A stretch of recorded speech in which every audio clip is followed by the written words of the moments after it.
म्हणून या बरसाती मेंढक्यांपासून सावधान राहा. अनेक लोक म्हणतात आता नवनीत राणाला पाडलं, आता रवी राणाचा नंबर आहे. अरे रवी राणा हा खाली हात आला होता, खाली हात जाणार आहे. रवी राणाच्या जीवनामध्ये एकच आहे उदाहरण, गरिबी आली तर लाजाचं नाही आणि श्रीमंती आली तर माझाचं नाही, या विचाराने रवी राणा काम करतो.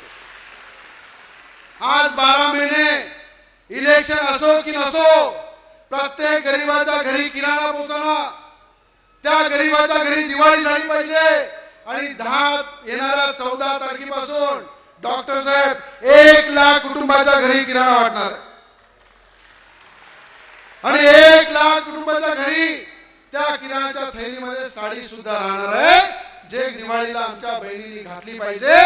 या ठिकाणी राखीची साडी इथे मिळेल आणि दिवाळीची थाळी थैलीमध्ये मिळेल. अरे किती पैसे जमा करा, सगळं इनकमिंगच आहे, आउटगोइंग नाही आहे.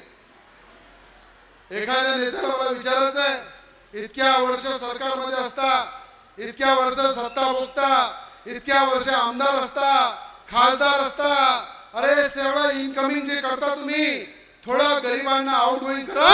भरभरून हे गरीब लोक आशीर्वाद देतात. हे उदाहरण रवी राणा आहे.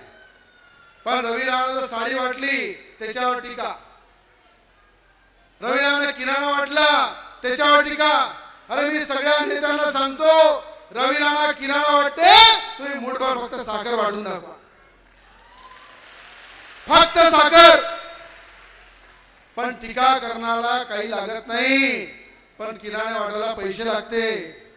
काय लागते तर पैसे खिशातून काढायला काय वाटते त्यांना की माझ्या कुटुंबासाठी मालमत्ता जमा केली पाहिजे, माझ्या कुटुंबासाठी पैसे जमा केले पाहिजे, माझ्या कुटुंबाच्या भविष्यासाठी विचार केला पाहिजे. अरे ज्या कुटुंबांनी आपल्याला इथपर्यंत पोहोचलं त्या कुटुंबाला वाऱ्यावर सोडू नका. हे कुटुंब सुद्धा आपलं आहे, या कुटुंबाला मजबूत करा. आज तुम्ही पाहिलं की जातीपातीचं राजकारण करून, खोटा नाटा प्रचार करून, अरे संविधान बदलणार आहे, संविधान बदलणार आहे, अशा प्रकारचा खोटा प्रचार केला. अरे भारतरत्न डॉक्टर बाबासाहेब आंबेडकरांचं संविधान, जब तक सूरज चांद रहेगा तब तक संविधान भी रहेगा. और संविधानाला बदलण्याची कोणाची बापाची ताकद नाही आहे. पण खोटा प्रचार केला, खोटा प्रचार करून चांगल्या लोकांना घरी बसवलं.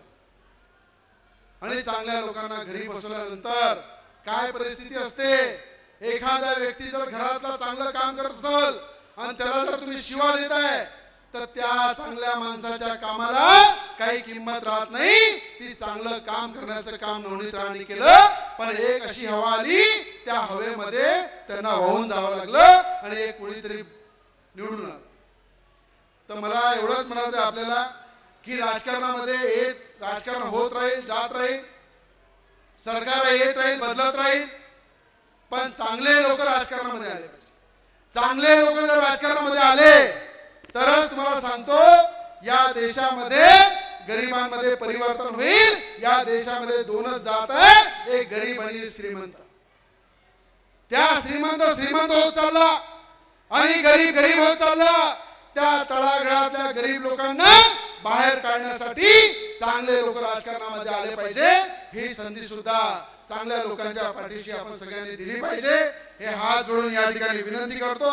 आज तुम्हाला माहित आहे, माझ्या घरी कोणी जरी आलं तर चहा पिल्याशिवाय जात नाही.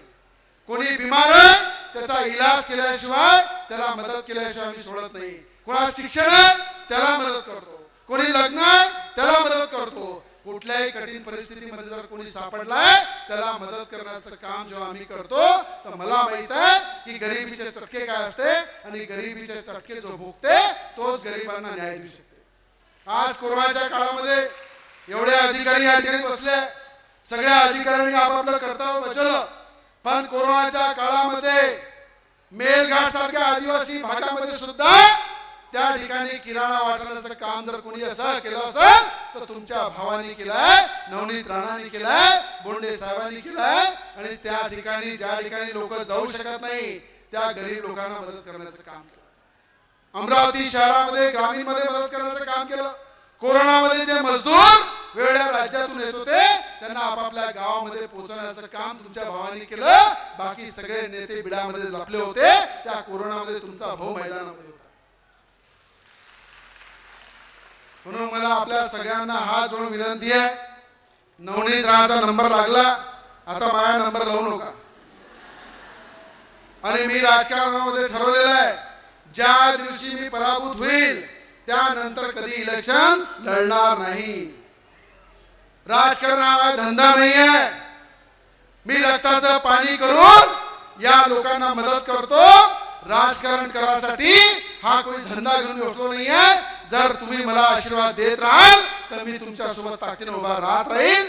जे मला कर्तव्य आहे ते मी करत राहील. पण कोणी जर हे ठरवत असाल की रवी नावाचा पराभव करायचा आहे तर मलाही माहित आहे या बहिणी अंदर आणि बाहेर बसलेल्या आहे. जिथपर्यंत या बहिणींचा आशीर्वाद माझ्या पाठीशी आहे, रवी नावाच्या केसाला कोणी धक्का लावू शकत नाही. ही ताकद मला माहित आहे. म्हणून आज मी आपला राखीच्या निमित्त आपला सगळ्यांचा आशीर्वाद घेण्यासाठी आलेला आहे. आणि मला विश्वास आहे की सगळ्या महिलांच्या खात्यामध्ये 17 तारखेला 3,000 रुपये टाकले जाईल. आणि जवळपास 25,000 पेक्षा जास्त या एक महिन्यामध्ये आपण सगळ्या गोरगरिबांच्या डोळ्यांचा चेकअपचा कॅम्प ठेवला होता. 25,000 पेक्षा डॉक्टर साहेब आपण डोळ्यांच्या चष्मे मोफत वाटले. कॅम्प मोफत होता.